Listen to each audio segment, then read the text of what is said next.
Hello, everyone. Thank you again for joining our third and final session today.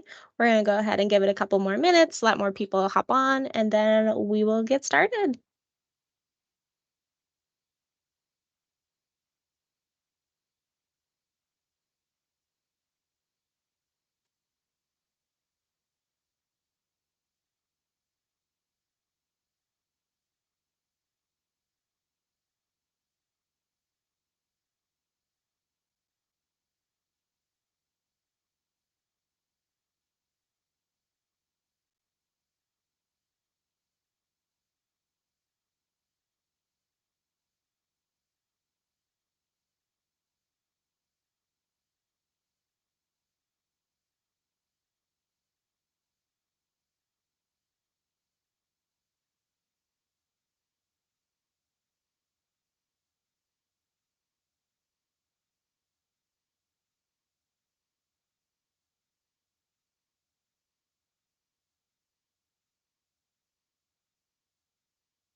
Amy, I just heard my mindfulness bell. It's that on the dot.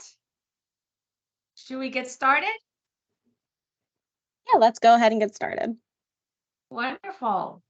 Well, good afternoon, everyone. It is so wonderful to be with you all today. I see familiar faces, and in a way, I feel like I'm at home.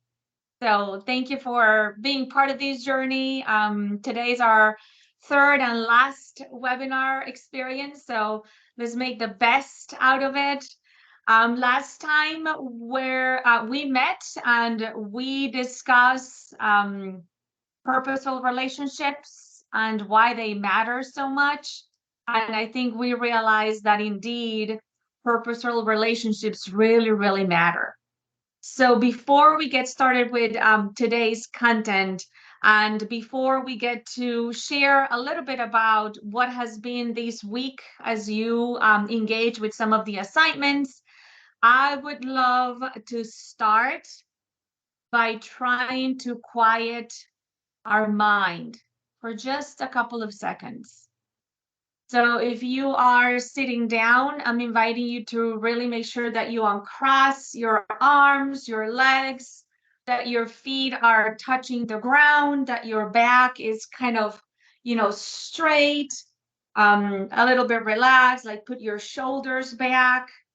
And I'm just gonna give you a couple of promptings. So I'm inviting you to just rely on these quick kind of relaxation technique and just follow my voice.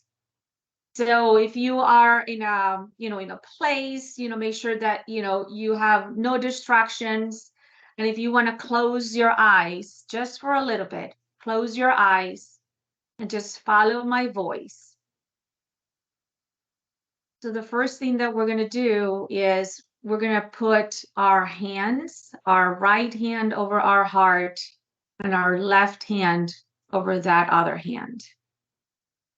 And we're going to try to kind of like feel or sense kind of our heartbeat.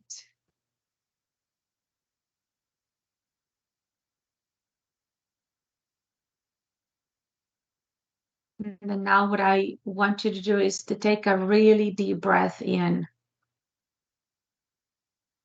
I want you to expand those lungs and to hold that air, hold it, and then to let it out. If you need to make a noise, feel free to do that. We're going to do it one more time. Deep breath in. We're going to hold it, and let it out. We're going to do this one more time. Last time, breath in and hold it. Feel how those lungs are expanding. Feel kind of like the pressure of your hands on your chest and let it out. And at the count of three, they want to bring you back slowly. 1, 2, 3. Come back. So simple things like this, which is a couple of minutes, help us bring consciousness and help us bring our full presence into the here and now. And presence meaning, our thoughts, our feelings, and all our body into the here and now. And it prepares us to learn and to grow. So with that, I would love to actually but you can leave it in there, Amy, but I would love to have a couple of people share what have they been learning and how they have been growing. Do I have any volunteers? Do I have see any show of hands? There were a couple of assignments from last webinar, and one of them was to use the drama triangle, the handout that you have as a resource, and to kind of be mindful of which is the role that you tend to play most often. There was another one about, choosing one person to practice having an empathetic and clear communication. And there was another one which was, to choose someone to apply the accentuating the positive. And that person could be, a personal relationship or a work-related experience or relationship. So I don't know if there's courageous volunteer that would like to share. I'm trying to see hands here. Amy, can you help me see if there's any hands, or if you can chat your name in the chat? I'm not seeing any hands. No hands. No hands. Oh, that hurts. That hurts. Okay, no volunteers. This is the last couple of seconds. Take it here or leave it. So I'll go ahead and share one of mine. So my son turned 18 last Friday. So he's an adult.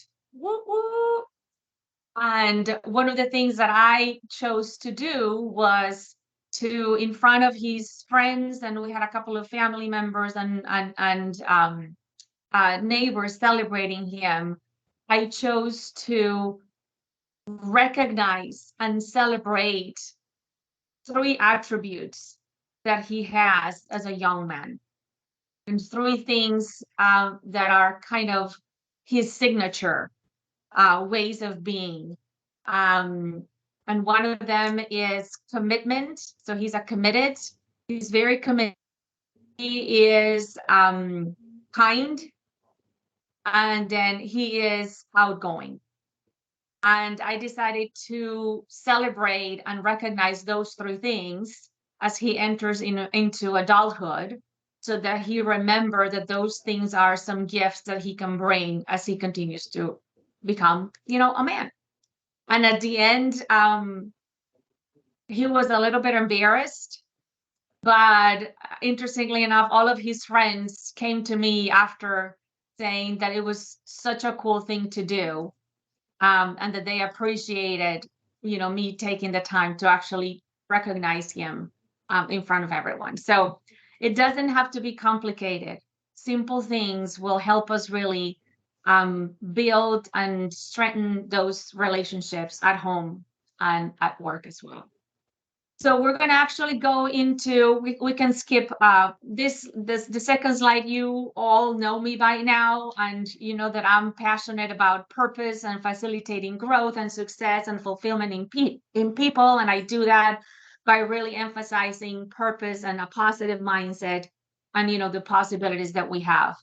So we're going to actually go now into a little bit about what you can expect today. And in this next slide, you'll see that we are in our third webinar, and this is part of the Awaken Purpose online series that I created to kind of offer you a pathway to understanding yourself a little bit better, understanding others and kind of the world around you. And really the idea of today's webinar is to start to explore what would it be like to become an agent of change. What would it be like for you to consider yourself as an agent of change? And interestingly enough, the word change scares us a lot. And if you see in the next slide, you know, this beautiful kind of picture of transition, of transformation, of changing. You know, change in nature, it's something that naturally happens. We see the seasons changing, right? We see how nature is kind of in this flow and this kind of like smoothness about, well, sometimes in Chicago, we're not that smooth. It gets to, you know, summer and then boom, it's like snowing the next day. But anyway, there's more of kind of like a flow and a transition in terms of seasons changing. But interestingly enough, for us human beings, we tend to have a complicated relationship with change. And while it is inevitable, it is actually essential for growth. And, you know, although it could feel uncomfortable and sometimes involuntarily, you know, change is really, you know, what can allows us to learn and grow and to become. So change can be difficult, but it doesn't have to be daunting or defeating either. And I think what we're going to be doing today is kind of this notion of realizing that change is kind of the new constant. There's changes at work, there's changes in relationships, there's changes in weather. And as we are purposeful authors of our lives, our approach to change can really help us to kind of flip that switch so that we can accept and embrace change as a gift and as an opportunity. So there's a few questions that I want you to kind of like keep in mind. One is, what if becoming a purposeful and enthusiastic and an empathetic leader could be the solution for you to be a facilitator of change in your family and in your community? What would happen if everyone in your team, in your organization, became an agent of change, an expert at facilitating system functioning and purpose? What would that look like? So really change, my invitation here is to start seeing change as a human interaction. It's almost this kind of enterprise where everyone has the capacity and the responsibility to embrace it so that we all can be better leaders, so that we can serve better, so that we can make a grander impact. So in the next slide, Amy will post a poll for us. And the question is, as you have seen it before, what do you want to get out of today's experience? And there's a couple of options there. What do you want to get out of today's experience? So choose all that.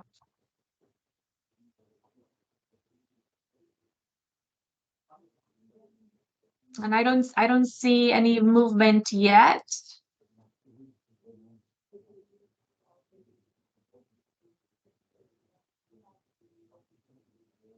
Okay, okay, I see it.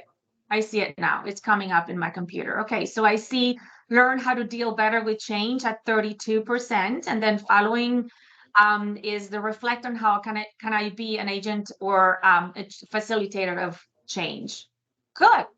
So hopefully in the next couple of slides, you're going to have some of those answers and some of the ways that we can actually address, you know, those desires that you have. So we're going to start with kind of an open question, and you'll see it here in this slide. The question is very simple. Are you open to change? In the next slide, you'll see, are you open to change? What is your relationship with change? So I want to give you a couple of seconds so that you can kind of ponder on that. And I would love for you to put in the chat what comes to mind. Take a few seconds. Are you open to change? What is your relationship with change? Whatever comes to mind, just put it in the chat.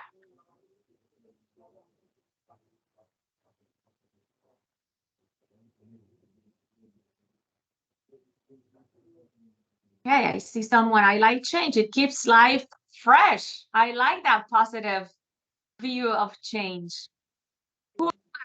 Sometimes it can be exciting and scary too. Absolutely. Someone says it depends on what's changing. Sometimes it's never ending. Absolutely. Oh, they're coming up. Okay. I thought I was, but it's definitely harder than you think sometimes. Absolutely. Absolutely. Scary. Absolutely. Change is a sign of growth. Yes, welcome change. Wow, I have a pretty upbeat group of people here. That's wonderful. If you can do jazzy hands to celebrate, I think all of those are beautiful things to say about change. And I am so glad you are sharing. I feel less alone. Let's put it that way, which I love when people participate. So thank you for sharing your thoughts. So we're gonna go into a quick movie time. We're gonna go into the movies, and I don't have popcorn to offer, but just hang on tight and let's just experience this quick video.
Oh.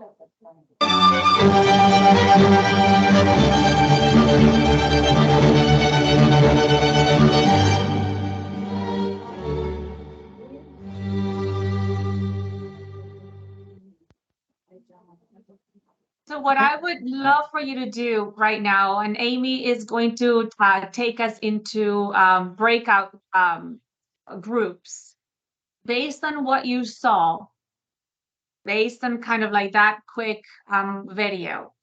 I would love for you to think about a particular area of life, a challenge or a circumstance that you're going through right now. Maybe, a change that you have been considering, that you have been thinking about and you haven't done it yet.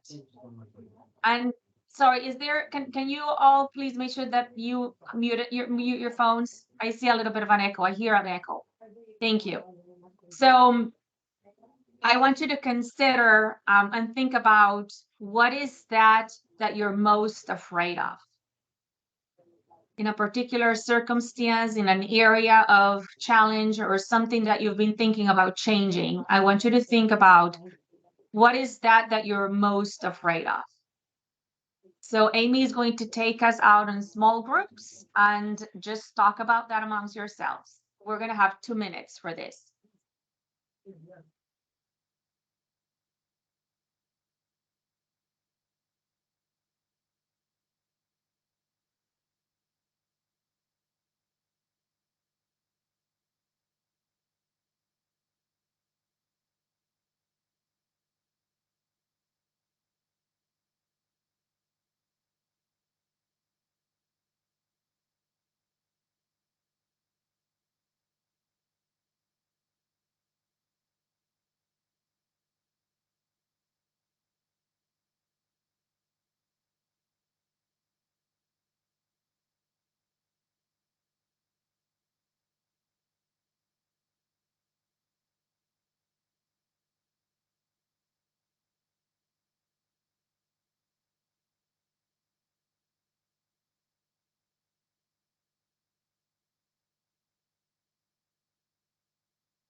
That's pretty good.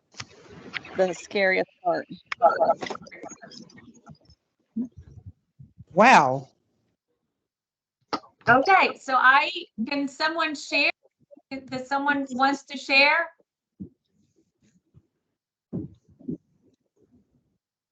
I heard a wow, and I don't know what that wow meant. Oh, that was me. It was just the fastest 2 minutes I think I've ever seen.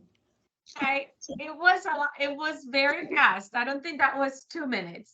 Um, but can someone share?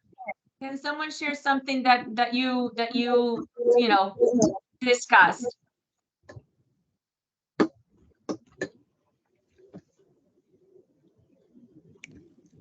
Well, my partner was just telling me that she's learned that if she views it as a learning opportunity, it doesn't feel like, something terrible has come out of the change. In fact, it's a positive. That's wonderful. So perspective, the approach in which you approach change really makes a difference. That's wonderful. Thank you so much for sharing. How about someone else?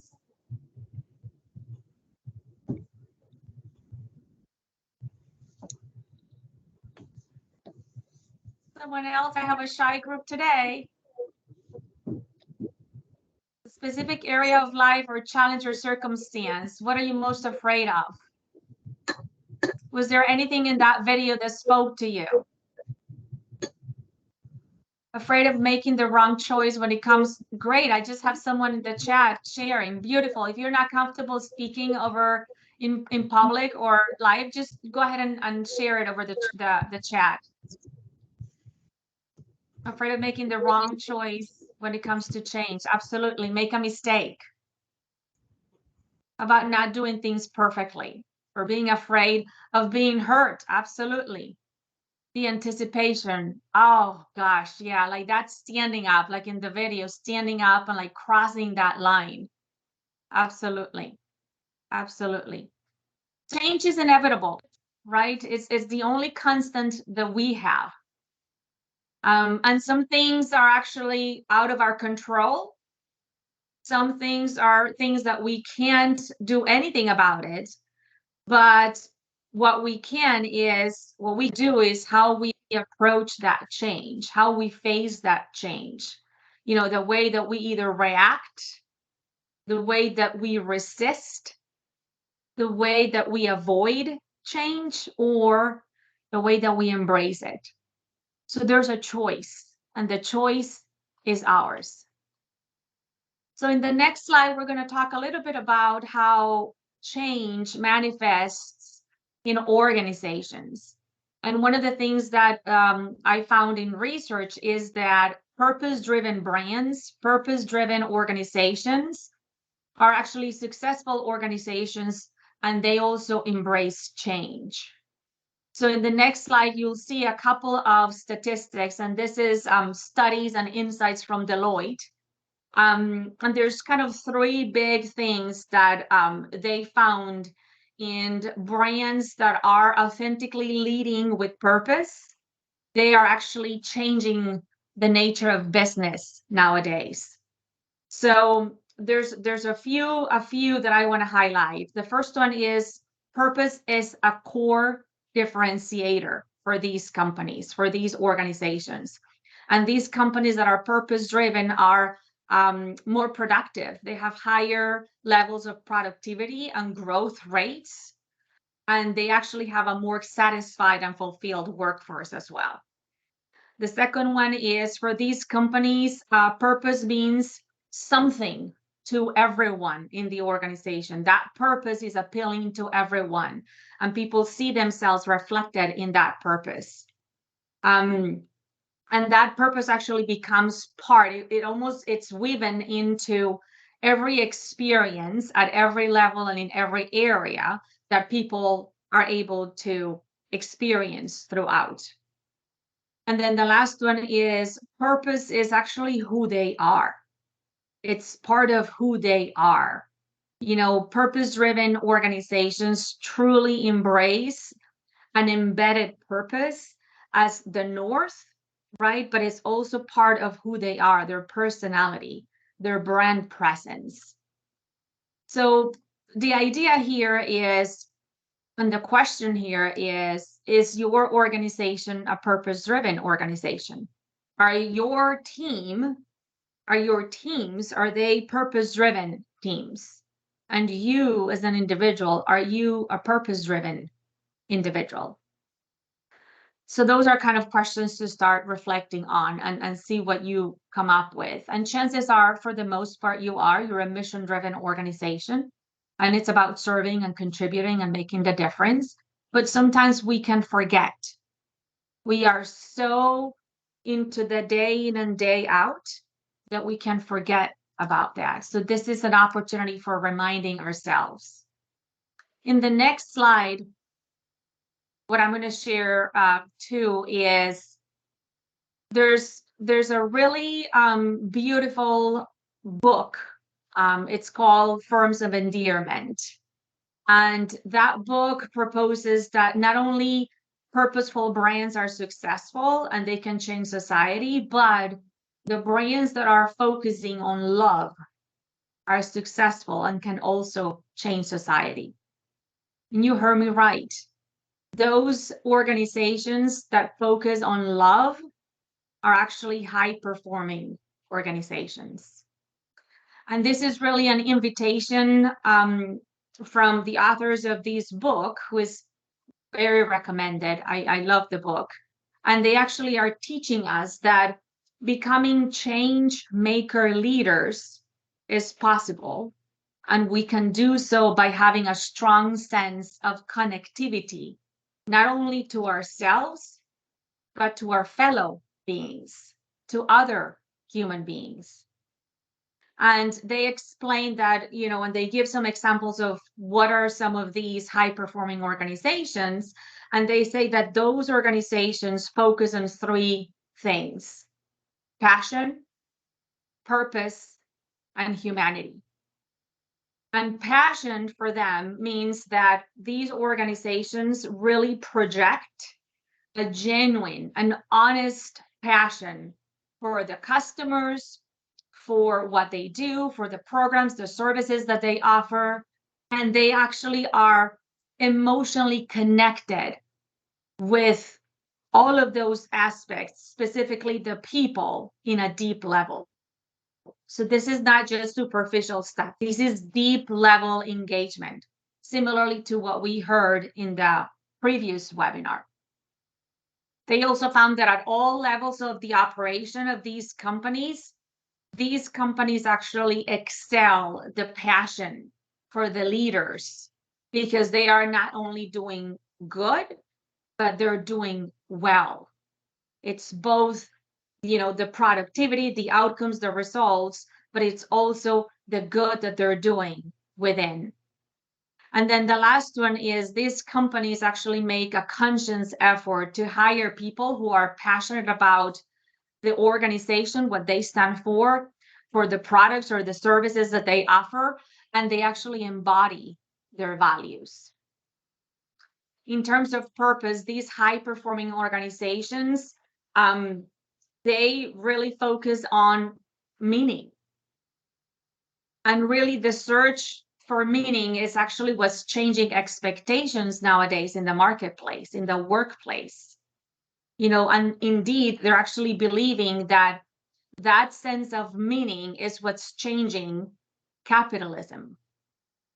So great businesses and great organizational leaders are able to channel their employees' desires as part of something bigger than themselves.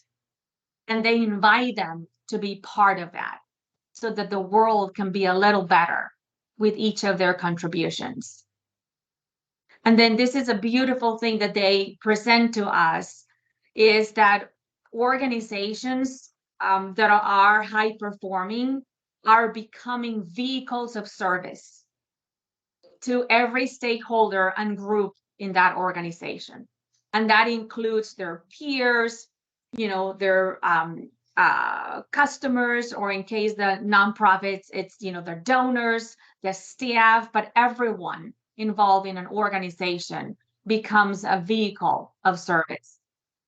And things that they point out, especially with, the 9/11, what they realize is that more and more, nowadays, what mattered in the 90s, like the materialism or the career or the success, or kind of like the celebrity culture or being affluent and all of that, is actually not so cool anymore. And people are really starting to ask questions about, what am I going to do with the rest of my life? What am I here for? What is my purpose? What is the reason to waking up every morning? And I think this is the notion and the invitation about serving the collective of our society. So the question here is your organization an organization that is fueled by passion and by a sense of purpose? And I think for the little that I know, it's probably a yes. And then the last part, which is a good reminder for all of us, is high-performing organizations are those organizations that are humanistic. And that means that a deep level of involvement and a deep level of emotional connection can be experienced at every level: customers, employees, business partners, everybody. Humanistic companies, they say, or firms of endearment, they seek to maximize the value to society as a whole, not just in their shareholders. So they really are value creators. They create emotional, spiritual, social, cultural, intellectual, ecological, and of course, financial values. And then the last part that I was so inspired is, a humanistic approach involves love, a deep and tender and sweet feeling of affection that runs from the organization to all the stakeholders and back again to the organization. Is the pure love, the pure appreciation of everyone as a human being. So the question is, what would it be for us, for you, to see yourself as leaders who leverage your own humanity by inspiring others to join you and to join in making the world a little better, a more purposeful place, to creating a place of endearment.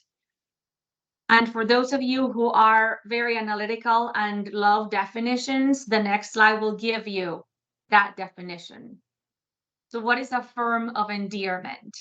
And I would love a volunteer to read that. Can someone read that to us out loud?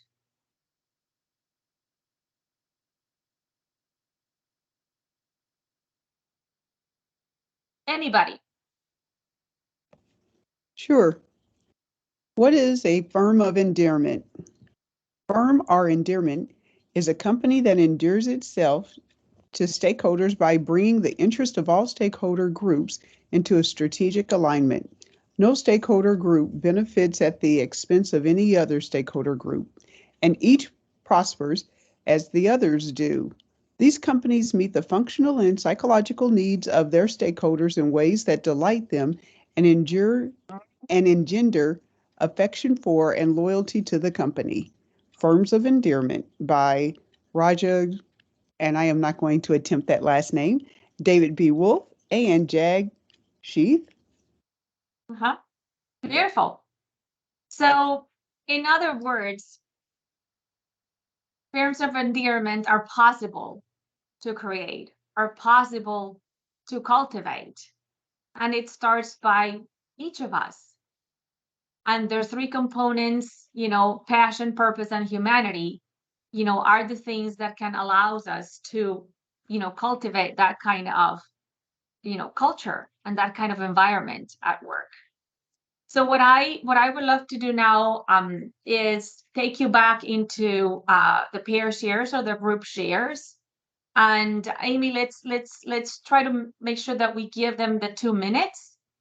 And the question is, as a leader, how are you a facilitator of change and endearment? As the leader, how are you a facilitator of change and endearment? So if you can take us to the groups, that would be great, Amy. Thank you.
Hi, we are back. Lorian, thanks for the great share. I love that last piece that you were, how to cultivate endearment in your team by actually getting to know them as people, as human beings, getting curious about who they are as human beings. So wonderful. Good, good, good, good. Does anybody want to share? Do you want to put in the chat what you find out from your partner as you shared? How are you a facilitator of change and endearment?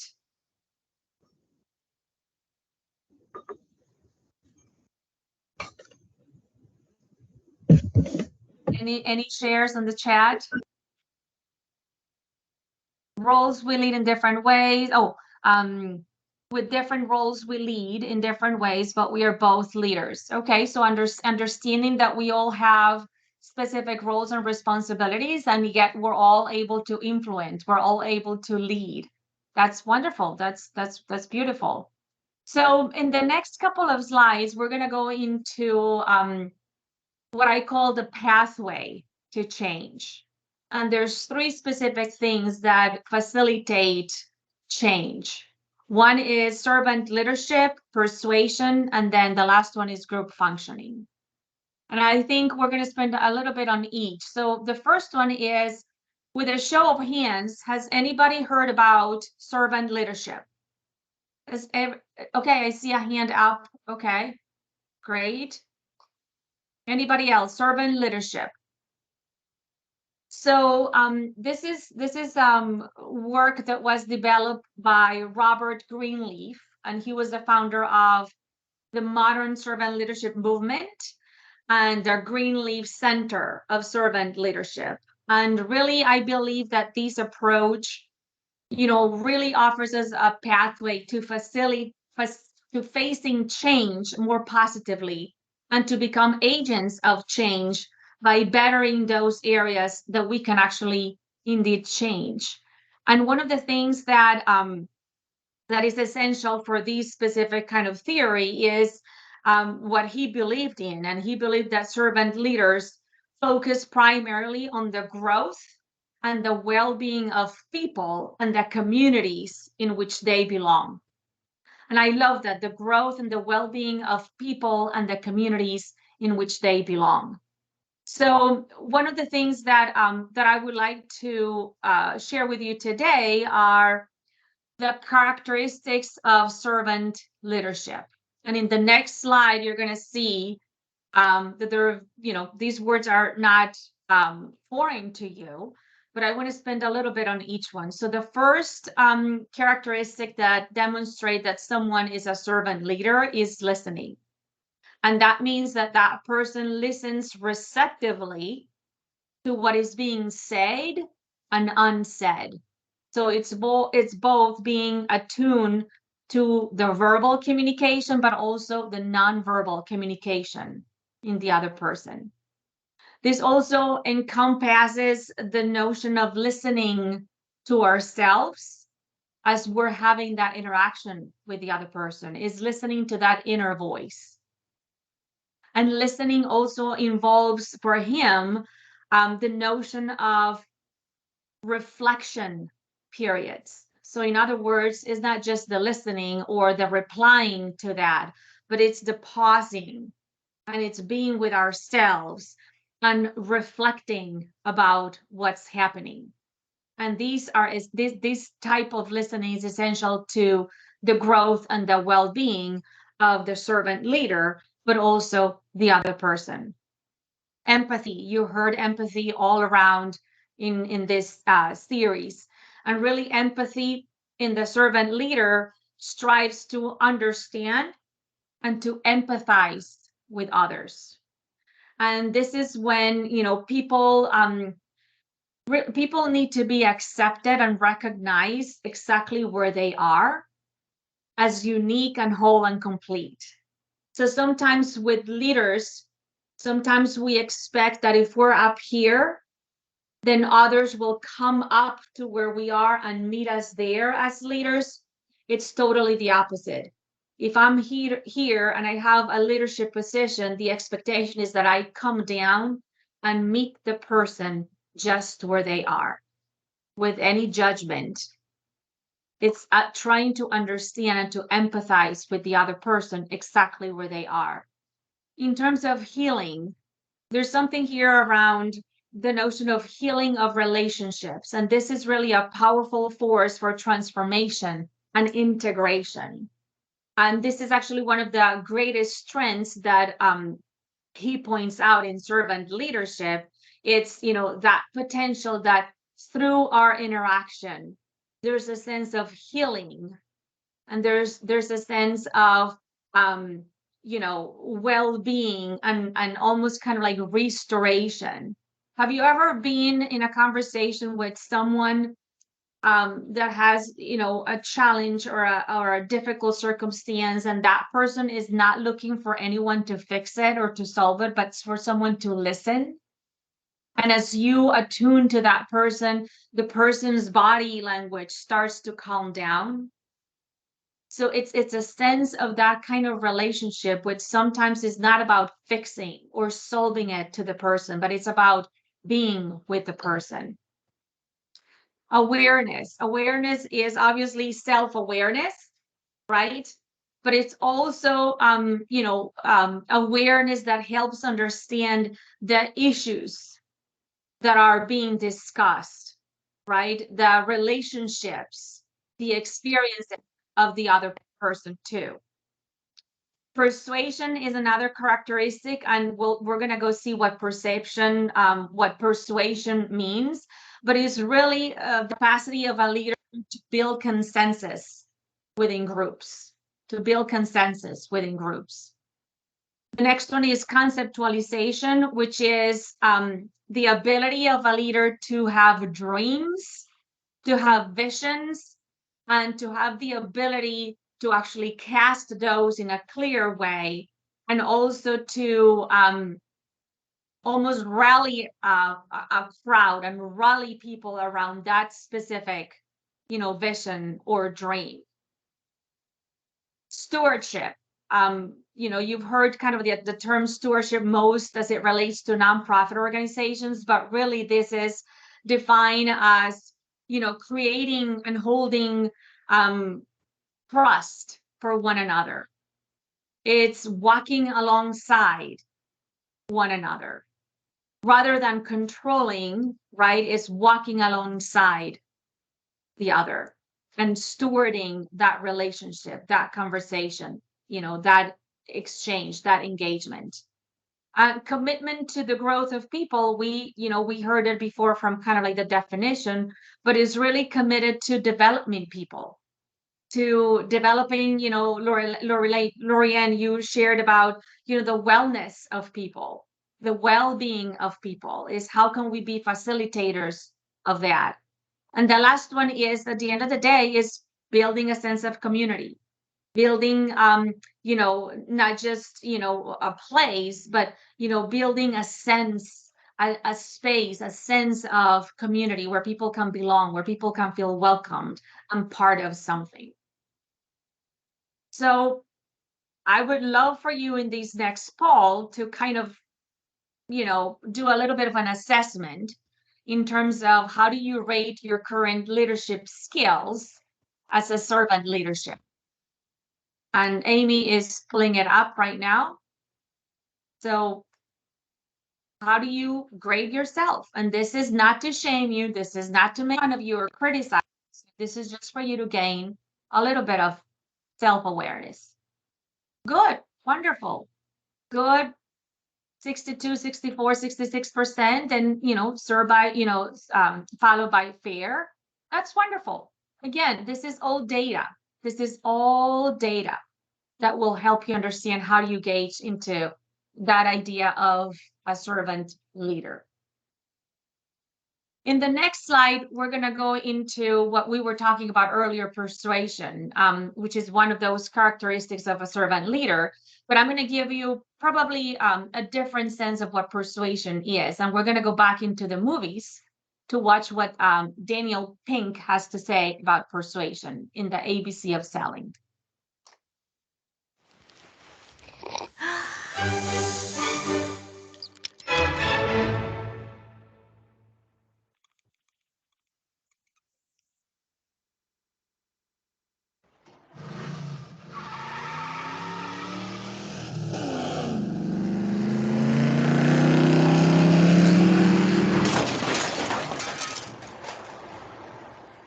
Like it or not, we're all in sales now. Big portion of whatever we do, whether we're teachers or art directors or in healthcare, we're all in sales now. What are the qualities that allow us to do this well and ethically? These are the foundational qualities of being effective in persuading, influencing, convincing, moving people. They are the new ABCs: attunement, buoyancy, and clarity. Attunement, perspective taking. Can you attune yourself to someone else, understand their perspective? In sales, if you're trying to sell computer equipment, but if you're trying to convince an employee to do something a different way, if you're trying to convince your boss, give you a different assignment, if you're trying to convince your kids to clean up their room. Buoyancy. I interviewed a salesman, had a lovely way of putting this. He said, the hardest part of being in sales is this: every day you face an ocean of rejection. And buoyancy is, how do you remain afloat on that ocean of rejection? If we're all in sales now, we're going to get rejected a lot. It turns out that questioning your abilities is often more effective than pumping yourself up.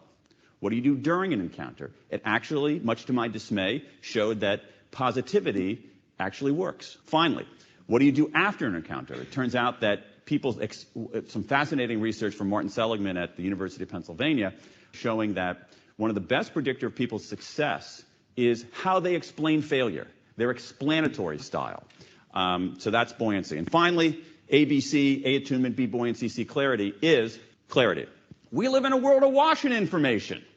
Having access to information doesn't give you any kind of comparative advantage. What gives you any kind of comparative advantage is being able to curate that information, distill that information, take that information and say, all of this is noise, but this part is signal. What you have to do is you have to draw on some very fundamentally human qualities. Can I understand someone else's point of view? Can I remain resilient and buoyant in the face of rejection? Can I help someone make their way through this murk of information and clarify it? Can I help someone identify problems they don't realize that they have? Can I look for ways that this other person and I have common ground, so if we reach that common ground, we're both going to be better off? And that I really am convinced that the way to do it more effectively is to just be a little bit more human. Thank you, Amy. Anything that called your attention? Can you write it down in the chat? Oh, I see a question. I recently heard that many times people listen to respond, not to understand. Very true. How do you avoid that while listening to the other person and trying to be aware of yourself and your reactions? I think it's a really good question. And one of the things that I would say is curiosity. Curiosity is a really good friend when it comes to supporting someone else. So it is difficult because we are prone to fix and solve and provide advice and provide, the solution to that person, right? So that's why, awareness is very important. But one of the things that I recommend is ask a lot of questions. So if somebody is sharing a specific, challenge, I have difficulties with, a complicated boss. Oh, really? How so? Tell me more. Or how so? Like open-ended questions that will allow the person to actually dig a little deeper and be reflective as well. So sometimes questions are actually better than answers or opinions or the solutions to that particular. So, open-ended questions will be one of the things that I would say, and your curiosity to really seek to understand that person, while you sometimes need to bite your tongue for you not to offer the solution or offer kind of like the next steps. And then if the person wants that from you, then have clarity about that. So in that engagement, the clarity of the role or the expectation about that engagement needs to be clear too. So anything about persuasion that calls your attention, because now you all are salespeople. And I think our relationship with sales could be a little complicated as our relationship with change. So how do you all feel about being salespeople? I see some are smiling. Maybe some are intrigued. Good. So let's move to the next one. The next one is group functioning. So in the next slide, group functioning is about, two things. One is how to have a more positive mindset, and the other one is about process calls. So we're going to go hear Barbara Fredrickson, and she's talking about how to be more positive. Let's take a look. A lot of times when people learn the benefits of positive emotions, they think that they should adopt the motto, I gotta be positive. And actually, the research shows that backfires. That when people try too hard to be positive, sort of a toxic insincerity can take over that is not good for your own physical health, and it's not good for your social relationships. Better mottos to adopt would be open, be curious, be kind, be appreciative, and to be real, to acknowledge negative emotions when they come up. And there's a way in which our openness, in particular, to our current experiences is a way to immediately help us shift from kind of complaining about what's wrong in a situation to maybe seeing its possible benefits. So another quick approach would be to think about what it is in your day right now that could be considered a gift to be treasured or savored. So gratitude is one of the easiest positive emotions to conjure up out of thin air. It's because usually we're just not paying attention to the things in our lives or in our days that are really welcome gifts. And because, again, the negative stuff calls out at you and grabs your attention. It requires a quieter perspective to see those subtle goods. But when we do take that moment of openness to think, what it is that in my day right now, the great weather, the kindness, the attention, and the interest that I can find in my different aspects of my job. Those things can be real sources of positivity. The positivity that you need to help you get on this healthier path doesn't need to be intense or strong. Mild doses work, frequent mild doses work. So any thoughts? Any thoughts about that? And I actually explained to you in the chat this is actually a science. This is not just random stuff. This is someone that has been studied. And some of the things that she's finding is that, having an open mind, being curious actually are things that allow and that help facilitate optimal human functioning. And that is very important because we want to be agents of change, and we want to be agents that facilitate group flow and that facilitate group dynamics, right? Among teams, among family members, among, fellow workers and colleagues. So we're going to go now into the last element, which is process calls. And process calls are something that I learned when I was doing my master's. And this is a definition that my professors came up with.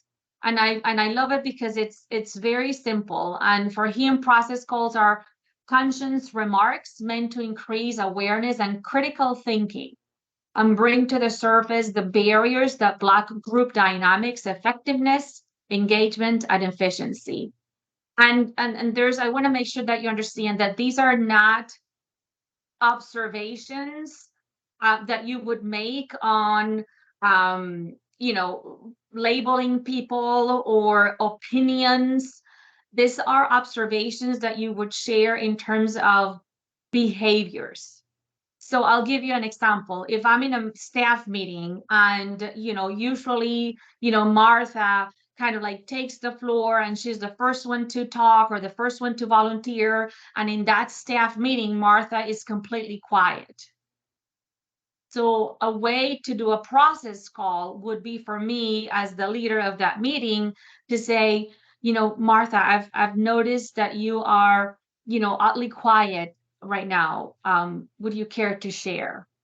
And sometimes those wake-up calls or those process calls will allow us to create that consciousness and that level of awareness in the moment. In the contrary, if I want to promote other people that are relatively shy to share in their group, I can actually invite them by saying, what, for these staff meeting, I would love to invite those who usually don't share that much. I'm interested in their opinion or in their insights, and I would love to have them share today. So those are process goals, again, are those observations or those remarks made about behaviors that people show or not in specific circumstances.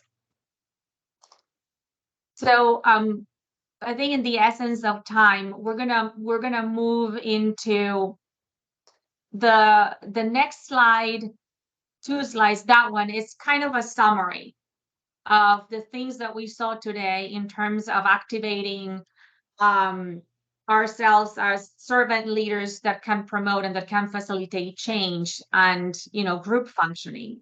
And one of the things you to do as a takeaway is, and this is part of the assignments page, is for you to choose one of those areas that resonated more and start applying it in your group meetings, in your discussions with your clients, when you're, teaching a topic. Like just choose one of them and then, practice that with them. That's part of your assignment. As usual, there's a resource page, and this is part of your PDF file, obviously with the content. But the Science of Happiness, if you want to learn more, there's a URL that you can visit. The book that we talked about today, Forms of Endearment, is also an incredible read. And then obviously I am always here as a support if you want to follow up, if you have any other questions. I hope this is not our last time seeing each other. But if you are curious about, other topics and things that you would like to be, learning about, Amy is going to be sending out an evaluation form. And we would love your feedback about what went well and what can be better, what can be improved. And, in the end is remember to let your light shine. You all are incredible human beings, super talented. You're doing such an incredible work out there to bring wellness, to bring consciousness, to bring alternatives, and to bring, positivity into the communities. And I just applaud you for that. It's been an honor and a pleasure to be here with you all today. And thank you so much, Clara, for this amazing series. We really appreciate it. I found it very helpful at this time in my life. So I'm appreciative for you and all the work that you're doing. Thank you all for joining us today. This recording will be sent out to you guys by the end of the week, along with a survey about the webinar series and what you thought about it. So make sure you fill that out and let me know if you have any other questions or any other comments. But thank you guys again so much for joining us today. We really appreciate it. Bye-bye, everyone. Thank you.